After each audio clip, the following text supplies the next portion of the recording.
안녕하세요. 요즘 시간이 어찌나 빨리 흘러가던지 눈 깜빡하니 벌써 70대가 되어 있네요. 나이는 이렇게나 많이 먹었는데 나이에 비해 제 신세는 지금 많이 처량하네요.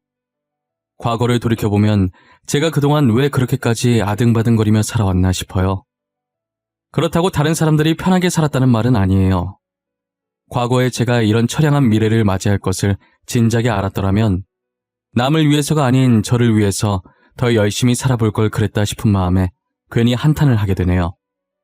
제 인생은 제 자신을 위해서 바친 게 아니라 늘 자식들을 위해 바쳐왔어요. 어떤 대가를 바라고 그렇게 살아온 것은 아니지만 자식들을 생각하는 제 마음만은 알아주길 바랐어요.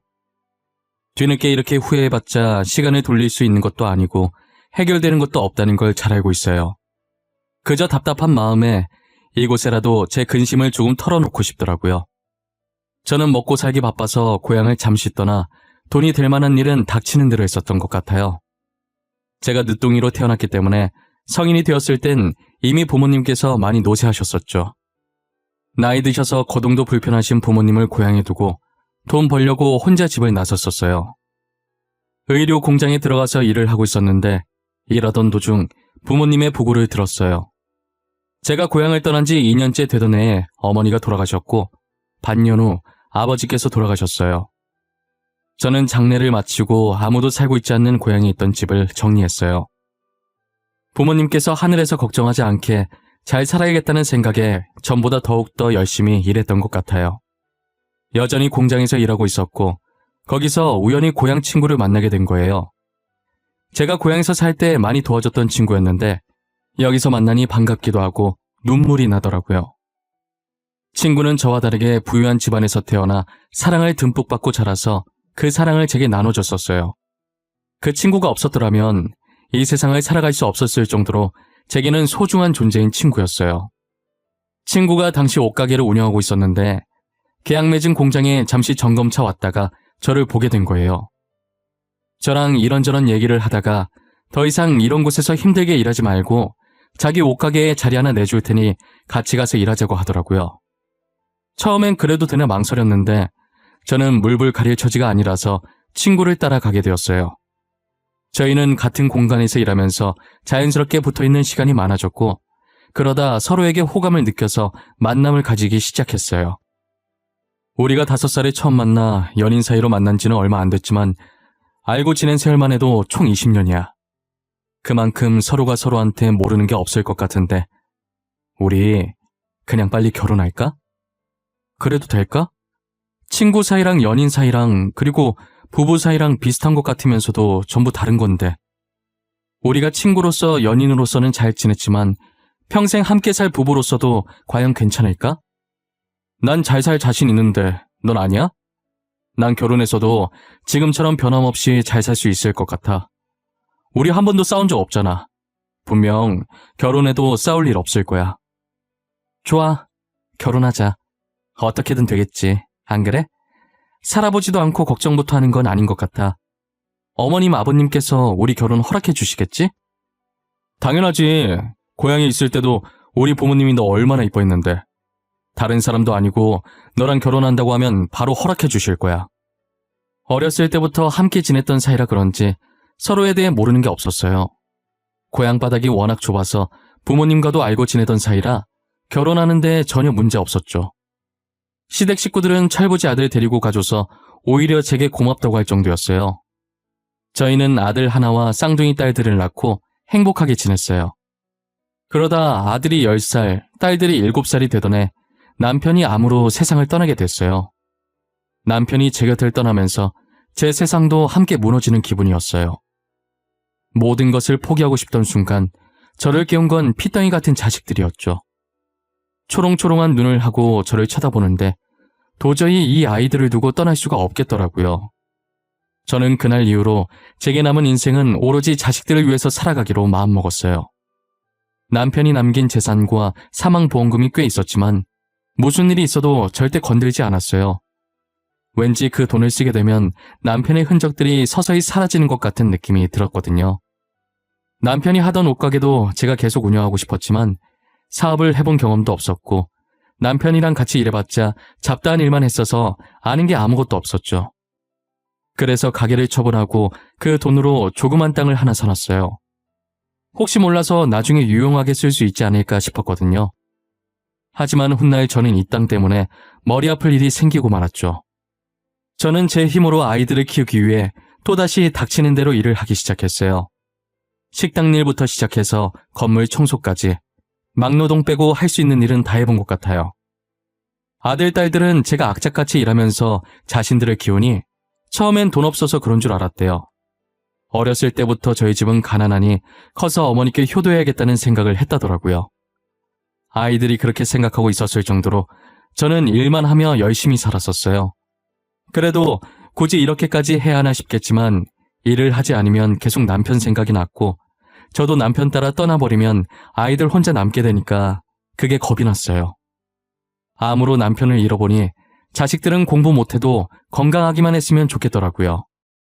저는 스트레스도 병의 원인이 되니까 공부하라고 잔소리를 한 적이 단 한 번도 없어요. 오히려 하고 싶은 것 하면서 놀라고 했는데 아이들 스스로 공부를 하고 있더라고요. 아버지 없다고 불평하지 않고 사춘기 없이 잘 커주는 아이들이 너무 기특했어요.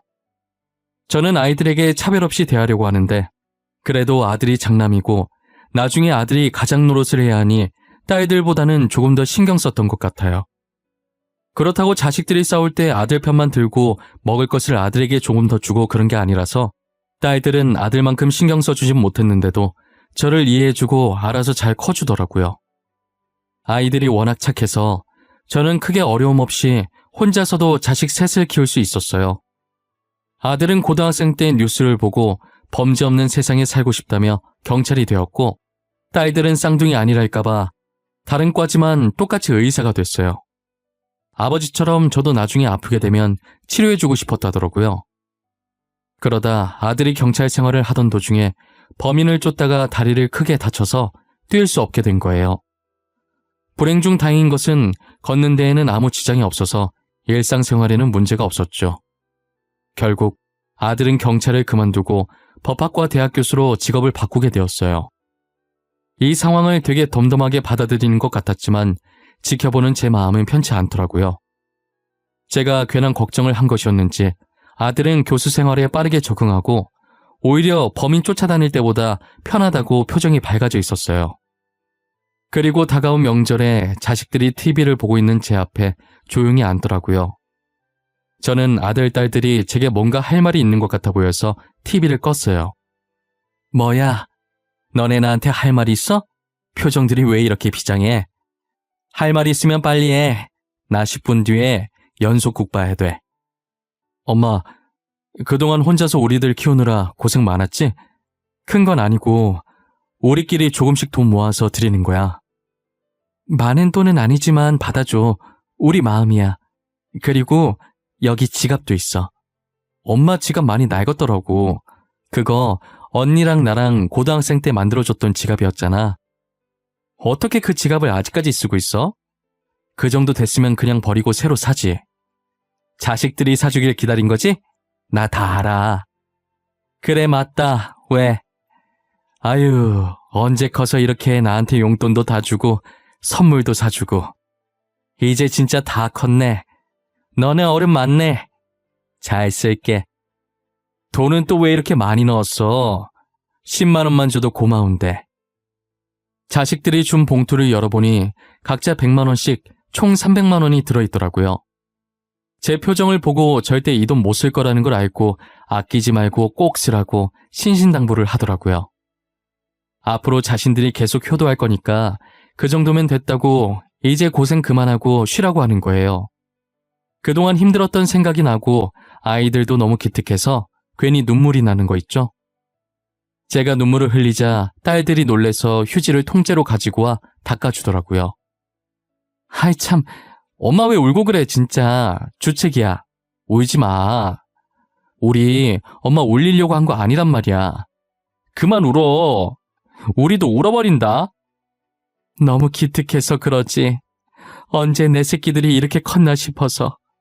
코 찔찔이 시절이 엊그제 같은데 벌써 이렇게 커서 엄마 용돈도 다 주고 너무 좋아서.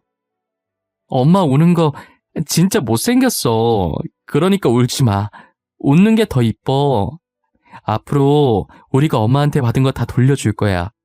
용돈도 많이 줄게. 우리 의사야. 잘 나가. 뭐냐 너네? 나 교수라고 지금 무시하냐? 교수도 연봉 세. 왜 이래? 엄마, 나도 용돈 많이 줄게. 그러니까 이제 일 그만하고 쉬어. 그래, 알겠어. 내가 자식 농사하는 정말 잘했네. 너네 없었으면 내가 어떻게 살았을까? 아마 이 세상에 없었을 거야. 딸들은 저를 꼭 안아줬지만 아무래도 장남은 아들이라 그런지 딸들보다는 많이 무뚝뚝하게 말해도 저보고 울지 말라고 하면서 제 어깨를 어색하게 살짝 토닥거려줬어요. 이젠 자식들 걱정 그만하고 편하게 살라면서 도우미 아주머니까지 고용해 주더라고요. 그런데 도우미 아주머니 고용했다는 얘기를 저한테 안 한 거예요. 명절 끝나고 모르는 사람이 일하러 왔다고 제 집에 찾아왔길래 처음엔 다른 집을 저희 집이라고 착각하고 잘못 찾아온 줄 알았어요. 때마침 그때 아들한테 전화가 와서 아들이 고용한 아주머니라는 걸 알게 되었죠. 제가 자식들한테 이렇게까지 호강받으며 살아도 되는 건가 싶었어요. 그날 남편 납골당 찾아가서 아이들이 벌써 저만큼 커서 호강시켜주고 있다고, 조금만 더 오래 살았으면 같이 호강받았을 텐데 뭐가 급해서 빨리 갔냐고 한탄 조금 했네요. 자식들이 성인된 게 엊그제 같은데 벌써 20대 중후반이 되어 하나둘씩 결혼을 하기 시작하더라고요. 딸들은 아무래도 병원에만 온종일 붙어 있으니 자연스럽게 같은 병원 의사 남편들을 만났어요. 저를 닮아 남자 보는 눈이 좋았던 건지 사위들이 다 착하고 순하더라고요. 장모님이라고 어렵게 생각 안 하고 농담도 잘하고 애교도 많아서 저도 아들처럼 아껴주었어요. 이제 딸들은 다 시집가고 아들 결혼만 남았었는데 연애를 하는 건지 마는 건지 도통 모르겠더라고요. 솔직히 말하면 딸들은 전혀 걱정이 안 됐고 아들을 제일 걱정했었어요. 무뚝뚝해서 결혼도 못하고 혼자 늙을 것만 같았거든요.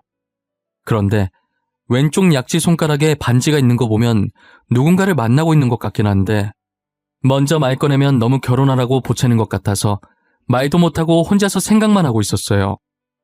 혹여나 손가락에 반지가 사라지면 어쩌나 쓸데없는 걱정도 많이 했네요.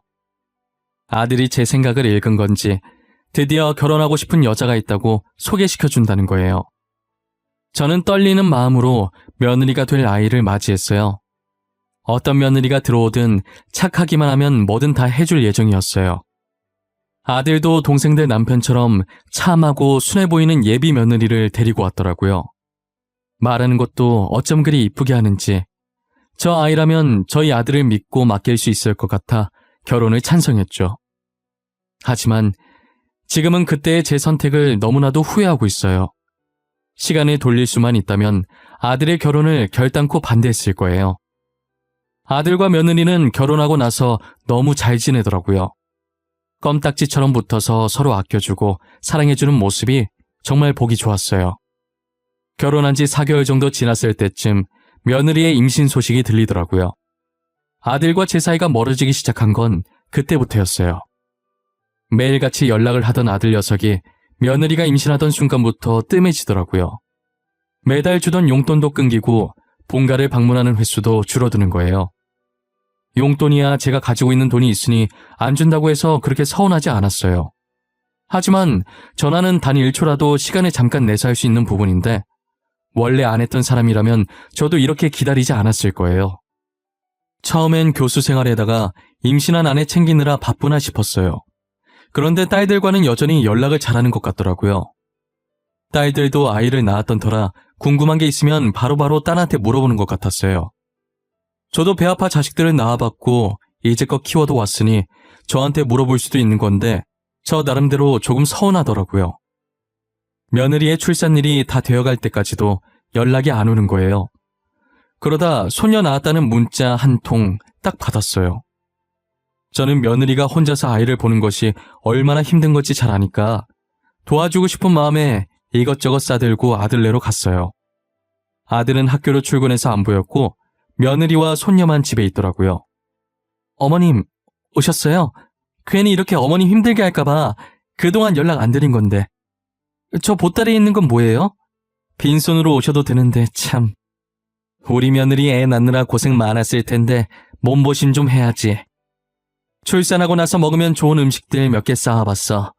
점심은 이미 먹었을 것 같고 저녁에 먹어. 진짜 감사해요. 어머님이 최고예요. 저희 엄마도 이렇게까진 안 챙겨주셨는데 정말 잘 먹을게요. 음식이 너무 맛있어 보여요.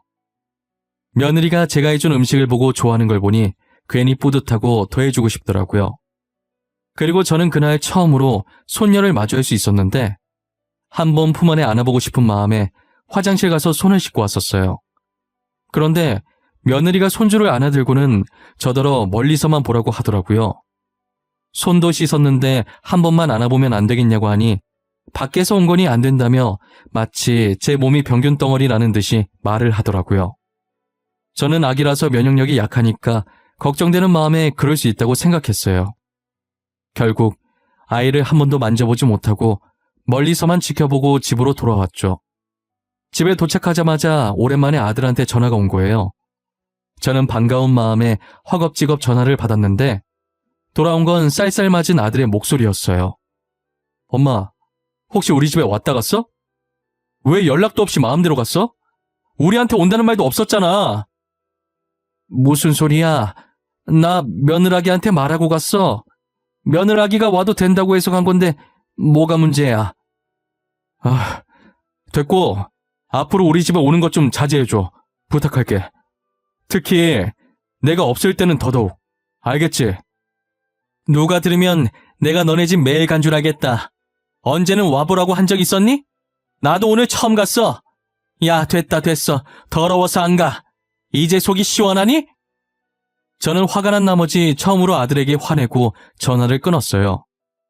분명 며느리한테 말하고 갔고 며느리 위해서 간 것이었는데 아들이 저러니까 너무 서운한 거예요. 그래서 그날 이후로 거의 연을 끊다시피 딸들이랑만 연락하고 지냈었어요. 명절이나 제 생일 같은 가족 모임에도 아들네만 부르지 않았죠. 딸들은 저만 스트레스 받으니 너무 신경 쓰지 말라고 하더라고요. 미우나 고우나 제 뱃속에서 나온 아들이니 신경이 쓰일 수밖에 없었어요. 그러던 어느 날 며느리가 처음으로 자기가 먼저 저한테 연락을 다 했더라고요. 저는 며느리가 평소에 연락을 안 하던 사람이니 아들한테 무슨 급한 일이라도 생긴 줄 알았어요. 며느리 네가 어쩐 일로 나한테 전화를 다 했니?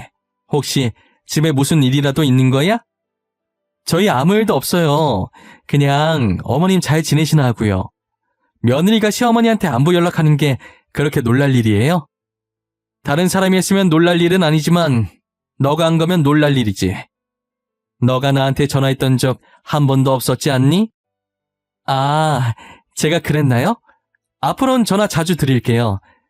그동안 제가 애 키우느라 바빠서 연락을 못했어요. 어머님이 이해해 주세요. 며느리가 무슨 바람이 불었는지 저한테 평소에 안 하던 짓을 하기 시작하더라고요. 처음엔 철들어서 어른들한테 잘하기로 한 건가 했는데 지나고 보니 아니었어요. 어떻게 알았는지는 모르겠는데 제가 땅을 가지고 있다는 것을 알고 그런 거였어요. 은근슬쩍 제가 가지고 있는 땅 사진을 가지고 와서는 조만간 재개발 들어가서 땅값 비싸진다는데 여기 땅 주인은 좋겠다면서 저한테 직접 땅 주인임을 확인받으려고 하는 거예요. 저는 그것도 모르고 순진하게 여기 내 땅인데 진짜 재개발하냐고 물어봤죠. 저한테 사실 확인을 받고 나서부터 아양 떠는 게 점점 더 심해졌었어요. 지금 땅 파는 게 제일 좋다는 둥, 나중에 다시 땅값 내리면 그때 똥값이라는 둥 혼자 난리더라고요. 저는 며느리의 말이 맞는지 부동산에 찾아가니 진짜 재개발로 인해 땅값 시세가 올랐다고 하는 거예요. 시세가 떨어질 수도 있냐고 했더니 땅값도 주식이랑 비슷해서 떨어질 가능성도 있는데 당분간은 계속 상승세일 것 같다고 하더라고요. 저는 고민 끝에 땅을 팔지 않고 일단은 가지고 있기로 결정했어요. 며느리는 저희 집에 꿀 발라 놓은 사람 마냥 출근 도장 찍듯 매일 왔었어요. 처음엔 저를 시어머니로 봐주는 것 같아 좋았는데 이제 슬슬 귀찮아지더라고요. 하루 종일 옆에 앉아서 제 땅 얘기만 하는데 귀 아파 죽을 것 같은 거예요. 아들한테 전화하면 괜히 부부싸움만 될 것 같아서 그냥 참고 지냈어요. 아들과 싸운 후로 한 번도 연락한 적 없었는데 어느 날 아들한테 먼저 전화가 온 거예요. 엄마, 잘 지내? 오랜만에 연락하네. 사실 엄마한테 미안해서 전화할까 말까도 많이 망설였어. 근데 연락 안 하면 안 될 것 같아서 나중에 후회할 것 같아. 엄마가 돼서 아들이랑 연 끊고 잘 지냈겠니? 왜 전화했는데? 나한테 할 말이 있어서 전화한 거 아니야? 엄마 성질 급한 거 알지? 빨리 말해. 엄마, 그게 있잖아. 본가에 아직 별일 없지? 요즘 지연이가 엄마 집 자주 가? 매일 가는 걸로 알고 있는데. 꼭 무슨 일 생길 것 같이 말하네. 그래, 무슨 바람이 불었는지 요새 우리 집에 매일 오더라. 무슨 꿍꿍이 있는 게 아닌가 싶더라니까. 혹시 지연이가 엄마한테 별말 안 해? 이상한 얘기 같은 거 안 해? 재개발 중인 땅이라든지. 네가 그걸 어떻게 알아? 안 그래도 내가 너네도 모르는 땅이 하나 있거든. 걔가 그걸 어떻게 알았는지 그 땅 사진을 들고 와서는 재개발해서 땅값이 올랐니 어쩌니 그러던데. 엄마, 지연이가 그 땅 팔라고 해도 절대 팔지 마. 계속 들고 있어. 그리고 어디 투자하라고 해도 절대 그러지 마. 알겠어? 저는 아들을 통해 며느리에 대한 충격적인 이야기를 들었어요. 아들은 며느리와 있었던 일들을 제게 처음부터 빠짐없이 말해주더라고요. 며느리는 아들이 대학 교수니까 당연히 돈이 많은 집안의 아들일 것이라고 생각했고, 저희 집안 재산을 노리고 일부러 아들한테 접근을 한 거예요. 저희가 사업이 망해서 그만둔 게 아니니까 집도 예전에 남편이랑 함께 살던 그대로일 거 아니에요. 정원 딸린 2층 집이라 며느리는 당연히 자기가 예상했던 대로 저희 집이 부자라고 생각했던 거고요. 그런데 아들은 제가 온갖 일을 해가며 고생해서 자식들을 키웠다는 것만 알지 조그만 땅 하나와 남편의 재산을 가지고 있다는 건 모르잖아요. 물론 딸들도 마찬가지고요. 며느리가 자기 친구들에게 아들을 부잣집 아들이라고 치켜 세울 때마다 아들은 어머니께서 힘들게 자신들을 키웠다고 가진 게 없다고 말했다더라고요. 아들만의 이득 볼 게 없다고 생각한 며느리는 괜히 시집살이를 빌미로 이혼을 하려고 한 것 같았어요. 그래서 임신하고 제가 딸 가졌다는 이유로 자신을 구박한다고 아들에게 거짓말을 쳤다는 거예요. 아들은 보통의 시어머니와 며느리 사이에서 충분히 일어날 수 있을 법한 일이니 당연히 며느리 말을 믿어줬다고 하더라고요. 그래서 임신 상태에 스트레스 받으면 아이한테 좋을 게 하나도 없으니 저를 멀리했고요. 그때 아들과 싸운 날 일부러 제가 상한 음식들을 가지고 와서 며느리에게 먹이려고 했다는 거예요. 계속 그런 식으로 시집살이 당하고 있다고 아들을 세뇌시켜서 아들과 제 사이를 갈라놓게 만든 거죠. 그러다 어떻게 제가 땅을 가지고 있다는 걸 알게 돼서는 그 땅을 노리고 다시 저한테 애교 부리면서 착한 며느리인 척 해왔던 거예요. 제가 땅 가진 건 어떻게 알게 된 거냐고 했더니 아들도 그것까진 모른다고 하더라고요. 자기도 직접 들은 것들만 제게 전해주는 거라고 했어요. 새벽에 아들이 자는 줄만 알고 거실에서 며느리가 친구한테 신나게 전화하는 걸 중간에 깬 아들이 물 마시려고 나가려다가 우연히 모든 사실을 듣게 된 거고요. 아들은 중간부터 녹음했긴 했지만 핵심 내용들은 다 녹음됐다고 하더라고요. 여기서 기가 찬 게 뭐냐면 손녀도 아들의 친딸이 아니라는 거예요. 진짜 막장 드라마도 이 정도까지 막장이진 않을 겁니다. 정말 아들의 말을 듣는 내내 저는 충격의 연속이었어요. 아들은 그동안 며느리 말만 믿고 제 가슴에 대못을 박았다며 정말 미안하다고 우는 거예요. 숨이 넘어갈 듯 우는 아들의 목소리를 가만히 듣고 있어야 하는 제 심정은 오죽했을까요? 자식은 부모를 버려도 부모는 자식을 못 버린다는 말이 있잖아요. 그 말처럼 저도 부모가 돼서 어떻게 제 핏줄을 미워하겠어요. 울고 싶을 땐 울게 놔둬야 한다는 생각에 아무 말도 안 하고 다 울 때까지 기다려줬어요. 다 울었어? 울고 싶을 땐 마음껏 울어야 돼. 안 그럼 속에서 골마. 아들아, 내일 당장 이혼 소송이랑 상간남 소송 준비해. 아직 아이 친아빠 만나고 있을 거 아니야. 응, 안 그래도 불륜 증거도 다 모아놨어, 엄마. 내가 못난 아들이라 너무 미안해. 엄마가 나를 어떻게 키웠는데 못난 모습만 보이고. 불효자라고 욕해도 돼. 나 용서 안 해도 돼. 난 벌써 다 잊었어. 괜찮아. 짐 정리하고 다시 본가로 들어와. 안 좋은 기억을 다 잊고 여기서 엄마랑 같이 새 출발하자. 알았지? 아들은 날이 밝는 대로 며느리에게 이혼 소송과 상간남 소송을 걸었어요.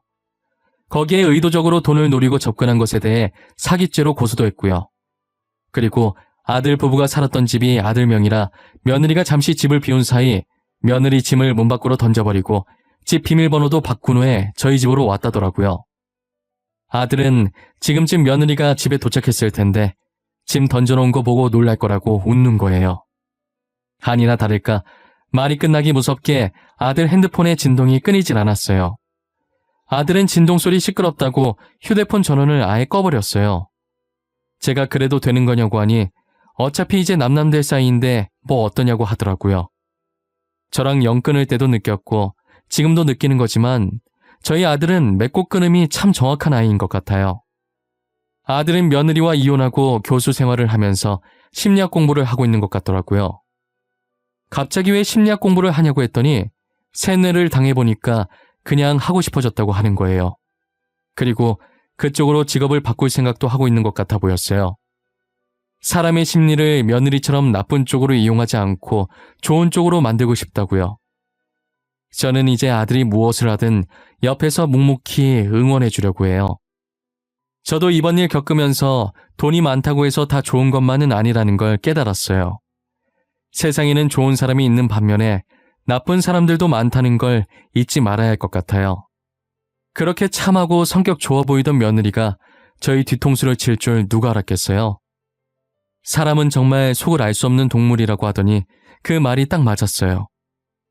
호빵도 열어봐야 이게 고기 호빵인지 야채 호빵인지 알 수 있듯이 사람도 속을 열어봐야 착한 사람인지 나쁜 사람인지 알 수 있는 것 같아요. 이제 그 속을 어떻게 열어야 하는지가 제일 문제지만요. 세상 사는데 쉬운 게 아무것도 없다지만 인간관계만큼 어려운 것도 없을 거예요. 이 나이 먹은 저도 잘 모르겠는데 제가 살아온 세월에 겨우 반밖에 안 산 저희 아들이 어떻게 알겠어요. 저는 그저 아들이 제게 더 이상 죄책감을 가지지 않았으면 좋겠어요. 겉만 보면 아무렇지 않아 보이긴 하지만 속은 아마 미안함 때문에 골마서 문드러졌을 거예요. 저희 아들 성격이라면 분명히 혼자서 그러고 있을 가능성이 매우 크거든요. 아무 일도 없었던 것처럼 예전보다 훨씬 더 잘 지냈으면 좋겠어요. 저의 긴 이야기는 여기까지입니다. 여러분들이 보시기엔 어떠신가요? 요즘 애들 말대로 고구마 100개 정도 먹은 기분이실까요? 저처럼 막장 드라마도 이 정도는 아니다라고 생각하신 분들도 계실 거예요. 당사자인 저는 오죽할까요? 아직까지 그때 일을 생각하면 드라마를 본 기분이에요. 그래도 익명의 힘을 빌려 이곳을 대나무 숲이라고 생각하고 털어놓으니 마음이 한결 가벼워지네요. 지금까지 저의 이야기를 들어주신 모든 분들께 감사하고 추운 겨울 가족분들과 따뜻하게 보내시길 바랄게요.